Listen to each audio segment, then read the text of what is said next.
Good morning, everybody. Got a little bit of gathering music for you. Visuals, not much to look at, but I hope you enjoy.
We gather from our scattered days and our lives to center ourselves.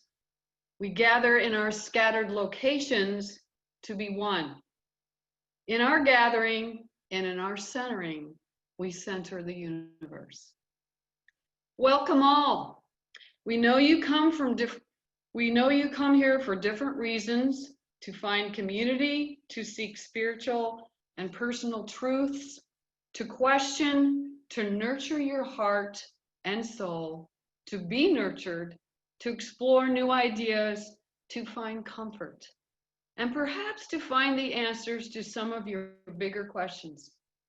We know you come from different places, different religions, different beliefs, and different backgrounds. We hope you will find comfort, connection, challenge, and love here.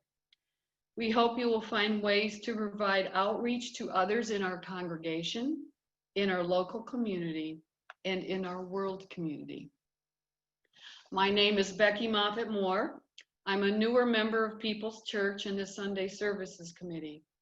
I would like to extend a welcome to everyone gathered here this morning, though we are spread afar, whether you're a new or regular at People's Church. To those of you who are visitors to our service or here for the first time, thank you for being with us today. People's Church is a member congregation of the Unitarian Universalist Association and part of a tradition of liberal religion. Unitarian Universalism affirms and promotes 7 principles grounded in the humanistic teachings of the world's religion. Our spirituality is unbounded, drawing from scripture and science, nature and philosophy, personal experience, and ancient tradition. Here, our mission is to be a beloved community, embracing and serving our diverse world. Whoever you are, I welcome you. We welcome you. Reverend Rachel asked me to make this announcement this morning. Our water service is next Sunday. Because of the pandemic, we will be gathering water differently than we have ever before. We'll be collecting our water in the bird bath in the front of the church beginning tomorrow and sharing church at home materials. Please check the church newsletter, weekly email, or Facebook page for more details. Introducing our presenter today, our reflection today will be presented by the Reverend Dr. David Moffett-Moore, who has a PhD in Celtic spirituality. And by the way, he is my spousal unit. He will be sharing from his book, Creation in Contemporary Experience, drawing insights from science, nature, and personal experience.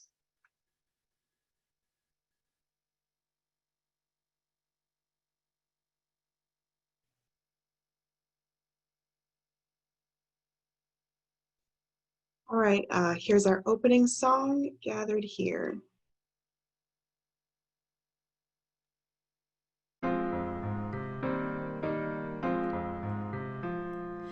Gathered here in the mystery of the hour, gathered here in one strong body, gathered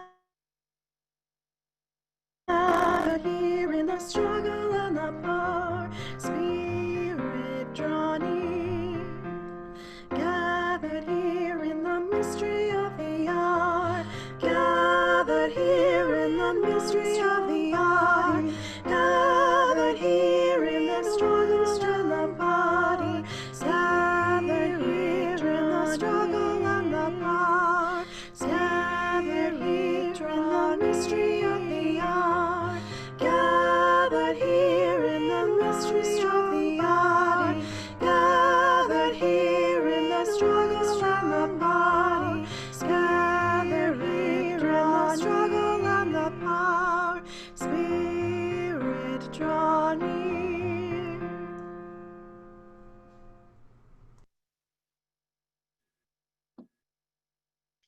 Our chalice lighting this morning is from The Web of Life by Paul Sprecher. There's a chance here. Little awkward here.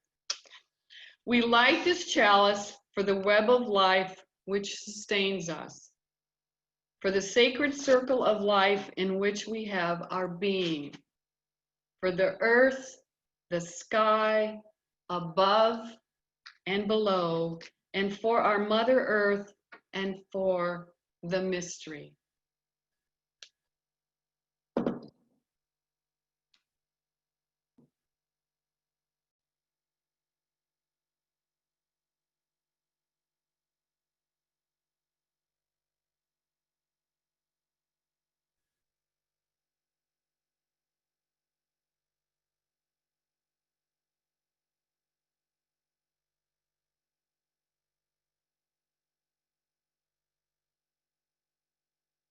Individually and Together by Heather Christensen, Unitarian Universalism is a grand vision of a world filled with peace and justice, love, and joy. That vision is embodied in a few large congregations, numerous mid-sized congregations, and many, many small congregations. No matter its size, every congregation depends on each of its members.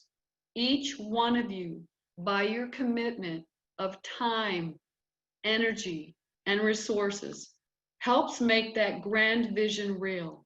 Individually and together, we are Unitarian Universalists, building a world filled with peace and justice, love, and joy. If you wish to donate, you can find a link in the chat box. Thank you.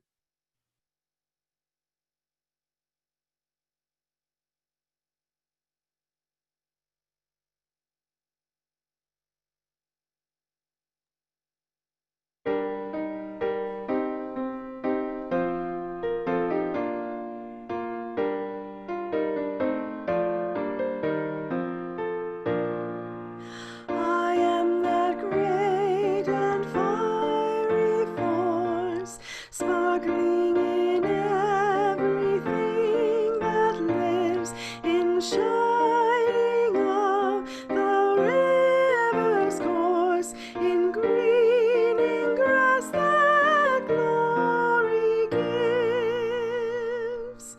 I shine in glitter on the seas, in burning sun, in moon and stars, in unseen wind, in verdant trees. I breathe within both near and far.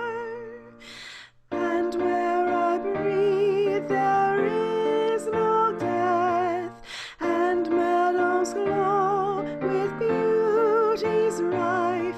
I am in all the Spirit's breath, the thundered word, for I am life.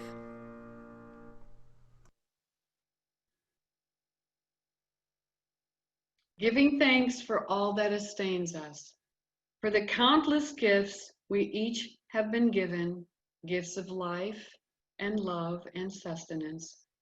We bring these small portions to share in the works of love, which none of us can accomplish alone.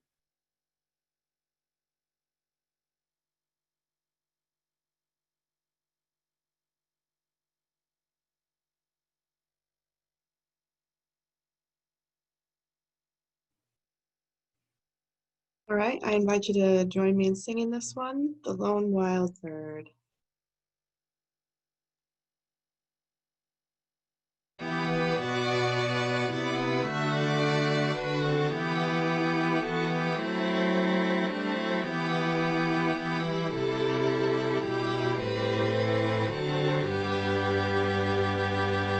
The lone wild bird in lofty flight is still with thee, nor leaves thy sight.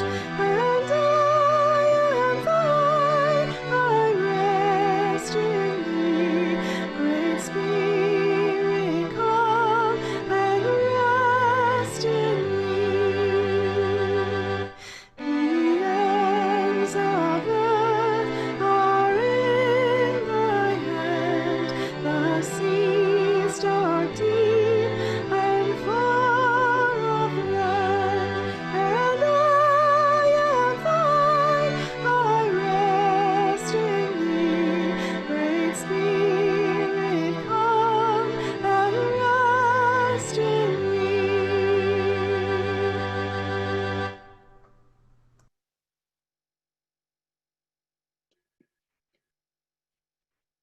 There are 3 readings this morning. I'll be reading 2 and David will be reading 1. Radical Amazement by Judy Canato.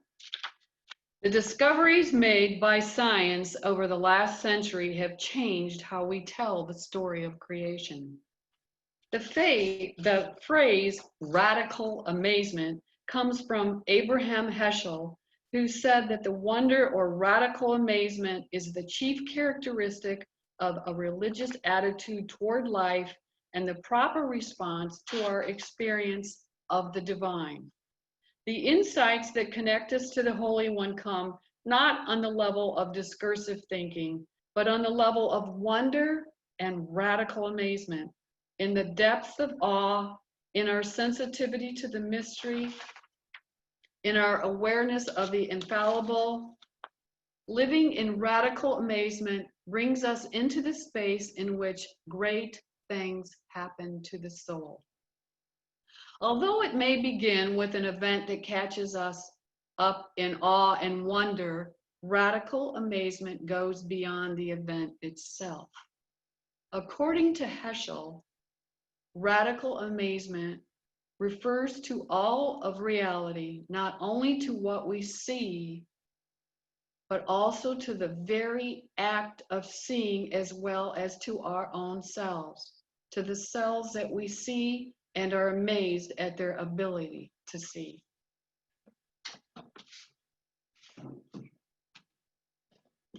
From creation in contemporary experience. Modern science informs contemporary theology. As we explore nature, we discover nature's God. Astrophysics, the Hubble telescope, and the Big Bang theory give us an immense and ever-expanding universe that is 14 billion years old and 14 billion light years big. Particle physics gives us a universe that is tiny beyond our understanding. Quantum physics gives us a universe that is dynamically energetic, incredibly interconnected, and still largely unknown to us. Chaos theory sets us free from the prison of certainty and casts us adrift in a sea of possibility and probability, where small choices may have large consequences. Morphic field theory stresses the interconnectedness of everything. Evolution reminds us that everything is in a state of flow. The universe is increasingly complex and diverse, and everything is changing. All of this tells us of the nature of the divine. The Holy One is eternal, expansive, transcendent, immanent, ultimate, absolute, processing, responsive, more than we can experience, understand, or express, more than we can think or imagine or hope. God is always that which is more.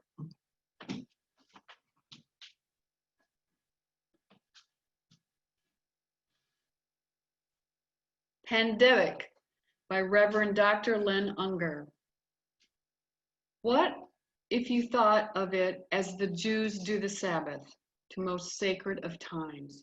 Cease from travel, cease from buying and selling. Give up, just for now, on trying to make the world different than it is. Sing, pray, touch only those whom you commit your life, center down. And when the body has become still, reach out with your heart. Know that we are connected in ways that are terrifying and beautiful. You could hardly deny it now. Know that our lives are in one another's hands. Surely that has come clear. Do not reach out your hands, reach out your heart, reach out your words. Reach out all the tendrils of compassion that move invisibly where we cannot touch. Promise this world your love, for better or for worse, in sickness and in health, so long as we all shall live.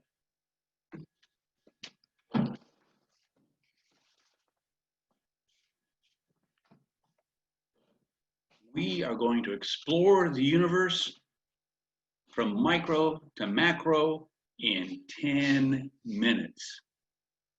We will explore various expressions of our connection with creation and the cosmos, from subatomic to supernova. We will share what this connectedness says of the meaning of life generally and of our lives personally.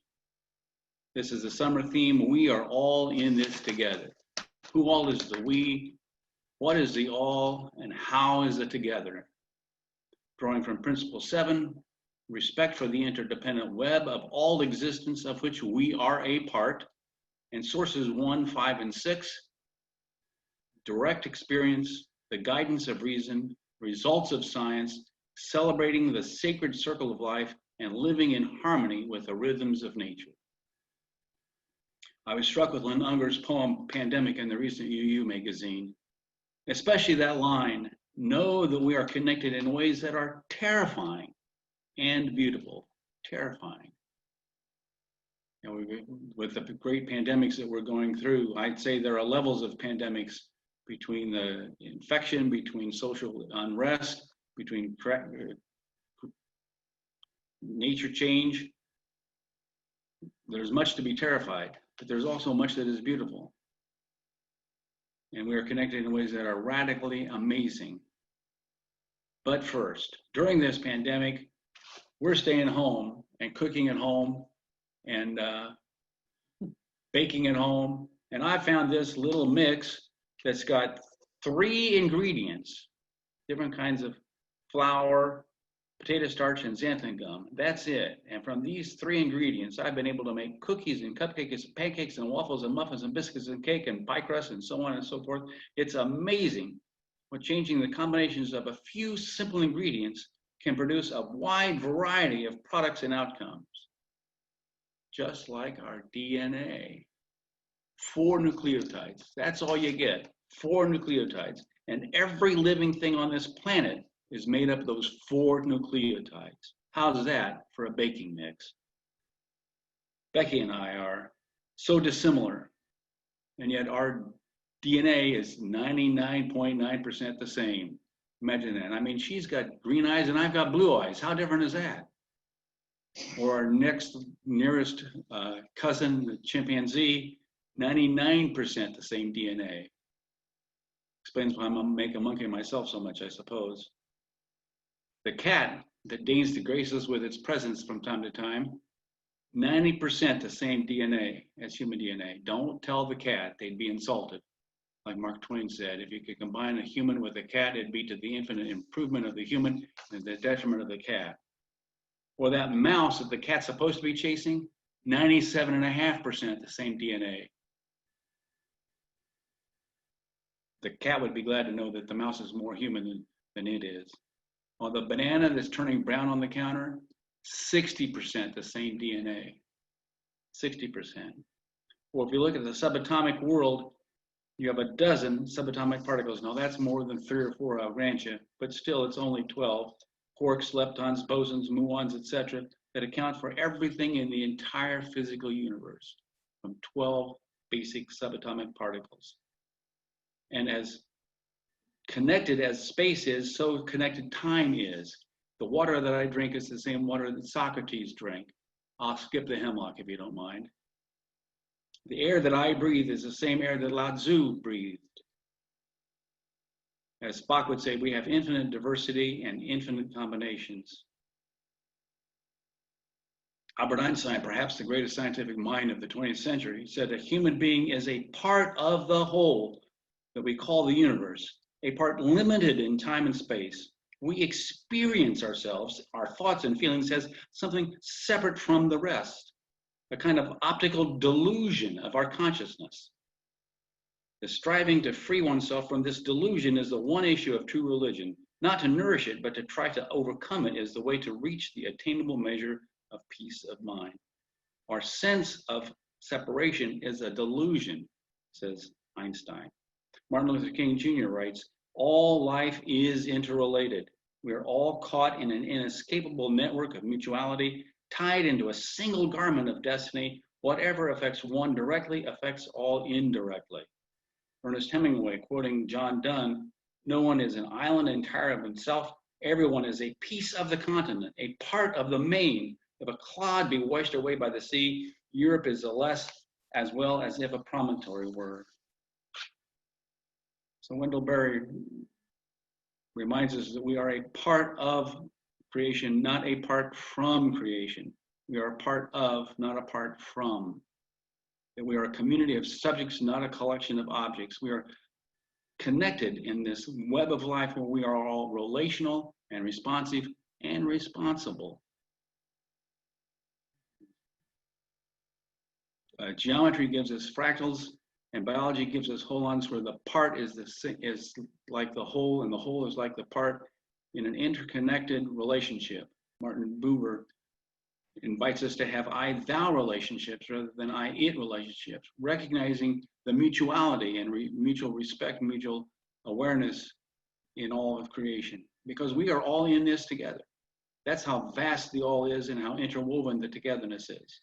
Now, back to some science. As you know, we have heavy metals residing inside our makeup. We require heavy metals to have a human being. Where did the heavy metals come from? From the explosion of a generation of stars. Stars died in supernova explosions to create the heavy metals that allow us to come into existence. As Crosby, Stills, and Nash saying, we are stardust. We are the stuff made of the stuff of the stars. At the same time, we're part of the earth. We contain millions of bacteria and microbiomes. We have healthy bacteria that allow us to digest our food. We couldn't survive without the bacteria that are technically not a part of us. There may be more cells in the biome than there are in my human body, but I don't think I can blame the healthy bacteria for my weight. We live in symbiotic relationship. So from stardust to stomachs, we are all in this together. Rupert Sheldrake writes about morphic field theory and how the interconnectedness energetically of all creation. Physicists will talk about quantum entanglement. If we take two subatomic particles that are in relationship with each other in their spin and separate them by any distance you imagine you can measure, and then change the spin on one, the spin on the other is automatically, immediately affected, immediately. That's how interconnected we are. I write that modern science informs contemporary theology. We experience nature, we understand science, and that guides and directs and nurtures a reality-based spirituality. Judy Canado quotes Abraham Heschel, radical amazement refers to all of reality, not only to what we see, but to the very act of seeing, as well as to our own selves that we see and are amazed at our ability to see. Who has seen pictures from the Hubble telescope and not been radically amazed at the vastness of the universe and our small part of it? Or looked at the pictures from an electronic microscope and been amazed and wondered at the variety and diversity of life on such a microscopic level. It's like there's a universe within a universe within a universe. So we are intimately one with creation. We are inexorably one with each other. What affects one affects all people and all creation. So be gentle with one another. Be kind toward one another. Be aware of the presence of each other, the fullness of the presence, because we are all in this together. We are each of us mere specks of dust, given for an instant the grace to know we are dust, and yet experience the incomprehensible greatness of which we are such a small part. Yes, indeed, we are all in this together.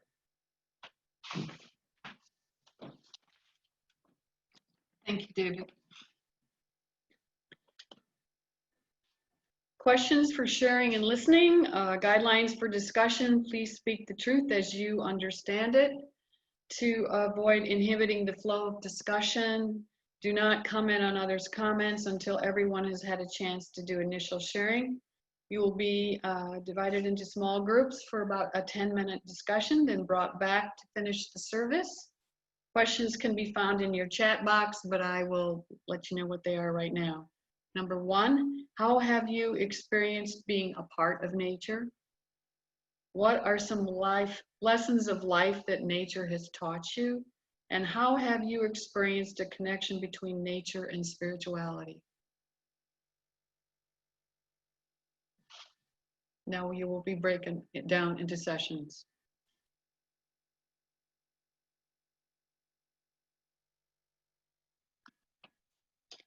We go from this time of togetherness as separate people, Yet we remember that all of us are always a part of each other. Where you go, a part of me goes. Go in peace and love.